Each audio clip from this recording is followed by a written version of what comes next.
Hello, welcome to my channel. അപ്പോൾ ഇന്ന് ഞാൻ മാങ്ങാ ചമ്മന്തിയാണ് ഉണ്ടാക്കുന്നത്. അതിനുവേണ്ടി ഞാൻ തേങ്ങ, പിന്നെ പച്ചമുളക്, പിന്നെ ഉണക്കമുളക്, മാങ്ങ, ഉപ്പ്, അതുപോലെ തന്നെ ചെറിയുള്ളി ഇത്രയും എടുത്തിട്ടുണ്ട്. കറിവേപ്പിലയും കൂടി എടുത്തിട്ടുണ്ട്. അപ്പോൾ ഞാൻ ആദ്യം തന്നെ ഞാൻ കല്ലുപ്പാണ് എടുത്തത്. അപ്പോൾ കല്ലുപ്പും കറിവേപ്പിലയും കൂടെ ഒന്ന് ചതച്ചെടുക്കുകയാണ്, നരച്ചെടുക്കുകയാണ്. അതിനുശേഷം ഞാൻ ചെറിയുള്ളിയും മാങ്ങയും കൂടെ വെച്ചു. ഇനി അത് ചതച്ചരച്ചെടുക്കണം. ഒട്ടുമിക്കവർക്കും ഇത് ഉണ്ടാക്കാൻ അറിയാമെന്ന് എനിക്കറിയാം, പക്ഷേ ഞാനിന്നിവിടെ മാങ്ങാ ചമ്മന്തിയാണ് ഉണ്ടാക്കുന്നത്. ഇനി അറിയാത്തവരാരെങ്കിലും ഉണ്ടെങ്കിൽ ഇത് കണ്ടോട്ടോ.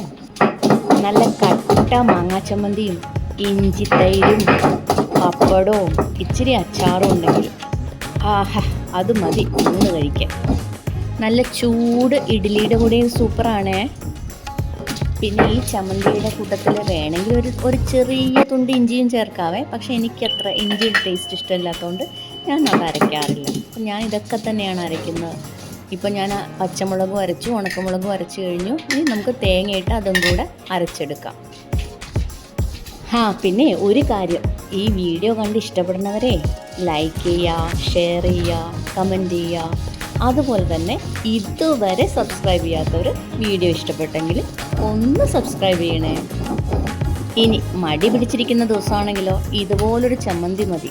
നല്ല കുത്തരിച്ചോറും ഈ ചമ്മന്തിയും കൂട്ടി ഇത്തിരി തൈരും ചേർത്ത് കഴിച്ചാൽ ഊണ് ടപ്പാന്ന് കഴിക്കും. അപ്പോൾ അതേ എൻ്റെ ചമ്മന്തി ഉണ്ടാക്കി കഴിഞ്ഞ് എല്ലാവരും ഒന്ന് ട്രൈ ചെയ്ത് നോക്കുക.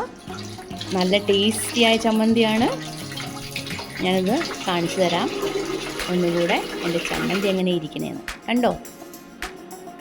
അപ്പോൾ എല്ലാവരും ലൈക്ക് ചെയ്യുക, ഷെയർ ചെയ്യുക, സബ്സ്ക്രൈബ് ചെയ്യുക, കമൻറ്റ് ചെയ്യുക. Thank you for watching.